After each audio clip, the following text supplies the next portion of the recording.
Hello, good morning all. ఈరోజు ఈనాడు పేపర్లోని news analysis మనం ఒకసారి చూసినట్టయితే శుభప్రదం జయప్రదం అని చెప్పి ఒక వార్త ఇవ్వడం జరిగింది.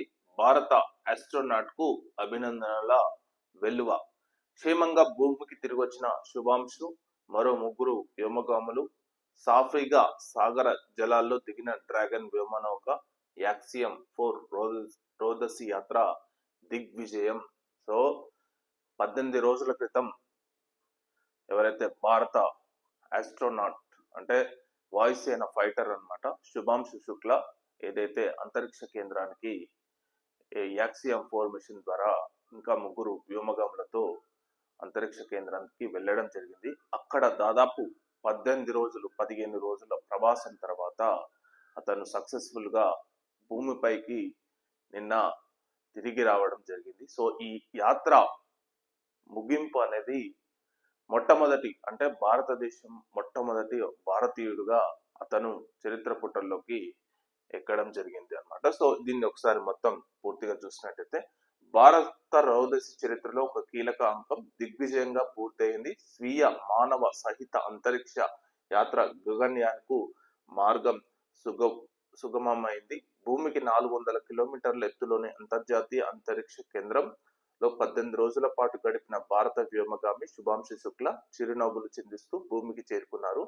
41 ఏళ్ల సుదీర్ఘ విరామం తర్వాత భారత పౌరుడొకరు రోదసి యాత్ర పూర్తి చేసుకొని సగర్వంగా తిరిగొస్తున్న అద్భుత ఘట్టాన్ని వీక్షించే యావత్ దేశం పులకించిపోయింది. గగన యాత్రికుడుకు ఘన స్వాగతం పలికింది. సో ఇది డ్రాగన్ గ్రేస్ స్పేస్ క్రాఫ్ట్ నుంచి బయటకు వస్తూ అభివాదం చేస్తున్న శుభాంశు శుక్ల ఇతను దాదాపు ఒక 10 రోజుల దాకా క్వారంటైన్ లో ఉంటాడు. ఎందుకంటే అతను దాదాపు 14-15 రోజులు భూమి గురుత్వాకర్షణ శక్తి లేని అంతరిక్షంలో ఉంటుండు కాబట్టి అతను భూమిపైకి వచ్చినప్పుడు గురుత్వాకర్షణ శక్తి ఉంటుంది కాబట్టి సో దాన్ని కంట్రోల్ చేయడానికి ఒక వారం రోజులు 10 రోజులు ఒక క్వారంటైన్ లో ఉన్న తర్వాత ఇంకా నార్మల్ లైఫ్ కు తిరిగి రావడం జరుగుతుంది అనమాట. సో ఎనీవే ఇతనికి భారతీయులంతా చాలా గర్వంగా ఫీల్ అయిన అంశం.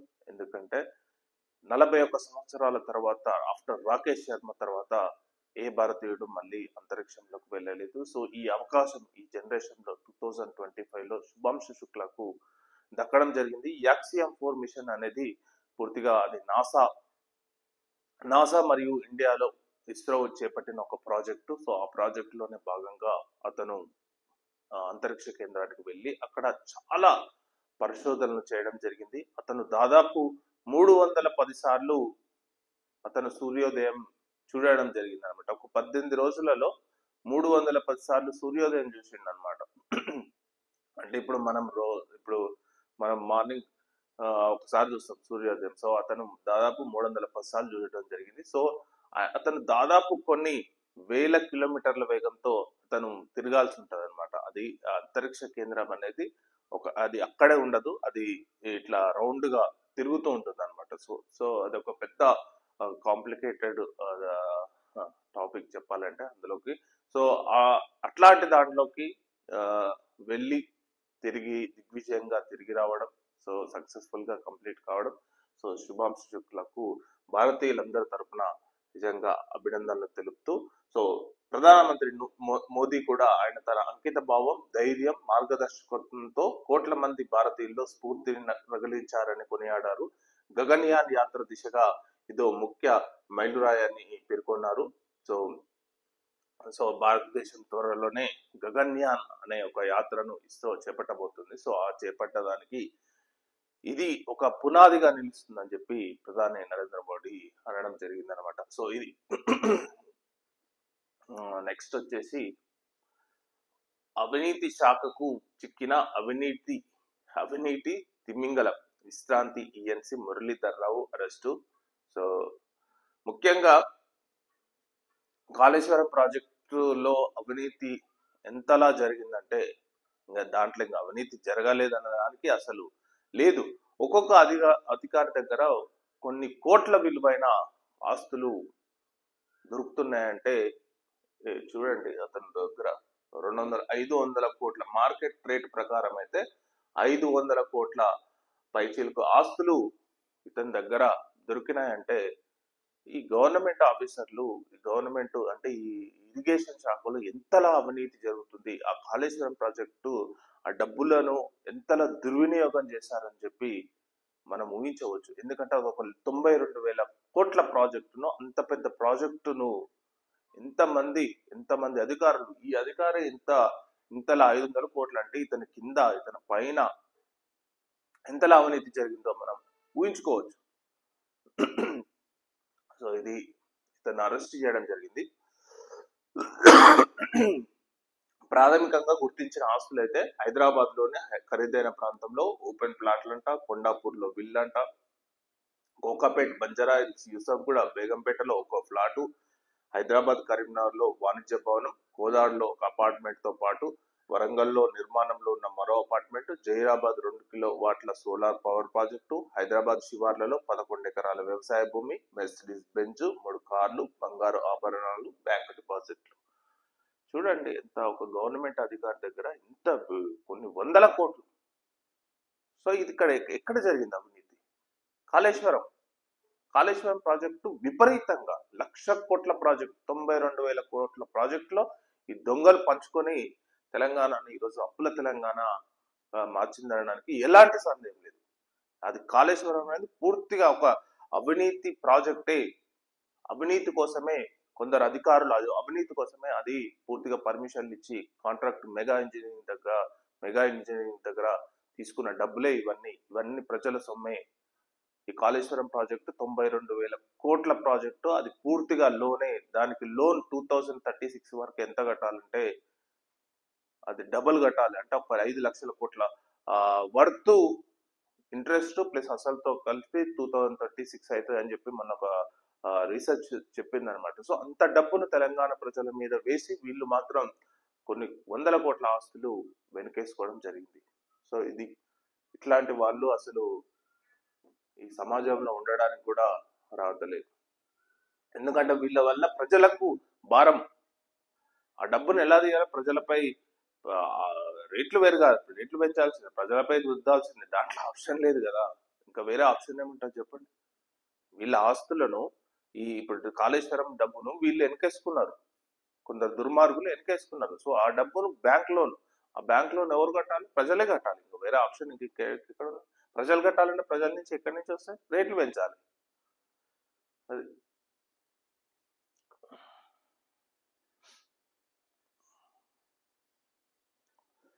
టెస్లా వై వచ్చేసింది ముంబైలో తొలి showroom. So Tesla car Y model అనేది ప్రెసెంట్ గా భారతదేశంలోకి ఎంట్రీ వచ్చింది. సో ఈ టెస్లా షోరూమ్ ను ముంబైలోని బాంద్రాలో ఓపెన్ చేయడం జరిగింది. సో అక్కడ ప్రెసెంట్ గా వై మోడల్ కార్స్ ను ఉంచడం జరిగింది. సో ఆ కార్ యొక్క ప్రారంభ ధర వచ్చేసి 50 నుంచి 60 లక్షల మధ్యలో ఉంటుందని చెప్తున్నారు అనమాట. సో దాని గురించి ఇక్కడ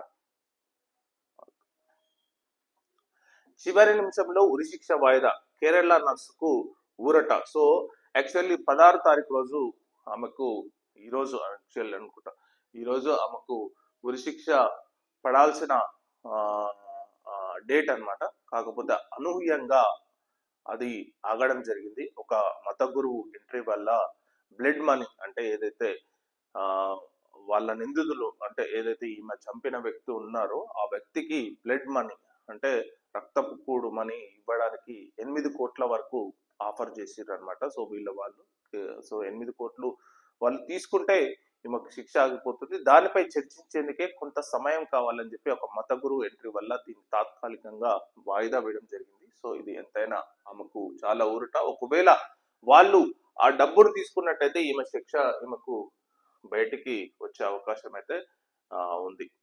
ఒకరి భావ వ్యక్తీకరణ స్వేచ్ఛ మరొకరి హక్కును హరించరాదు, సామాజిక మాధ్యమాల్లో పరుష వాక్యాల కట్టడికి మార్గదర్శకాలు రూపొందించండి అటార్నీ జనరల్ కు సుప్రీంకోర్టు ఆదేశం అని చెప్పి ఇక్కడ ఒక వార్త ఇవ్వడం జరిగింది. మేజర్గా ఏంటంటే ఒకరి భావ వ్యక్తీకరణ స్వేచ్ఛ అంటే మన భావ వ్యక్తీకరణ స్వేచ్ఛ ఇంకొకరి హక్కును హరించరాదు. అంటే ఇప్పుడు నాకు ఎలాగైనా మాట్లాడే హక్కు రాజ్యాంగం కాన్స్టిట్యూషన్ ఇచ్చింది. సో నా వ్యక్తిగత స్వేచ్ఛ, నా భావ వ్యక్తీకరణ స్వేచ్ఛ అవతల వాళ్లకు ఇబ్బంది పడరాదు. సో ఇక్కడ ఇది చాలా క్లారిటీగా ఇచ్చారు. సో దీన్ని కట్టడి చేయాలి అంటే నా భావ వ్యక్తీకరణ స్వేచ్ఛ ఉందని చెప్పి నేను అడ్డగోలుగా వేరే వాళ్ళ గురించి మాట్లాడితే అది కరెక్ట్ కాదు, దానిపై నియంత్రించండి అని చెప్పి సుప్రీంకోర్టు అటార్నీ జనరల్ కు కొన్ని ఆదేశాలు ఇవ్వడం జరిగింది అనమాట.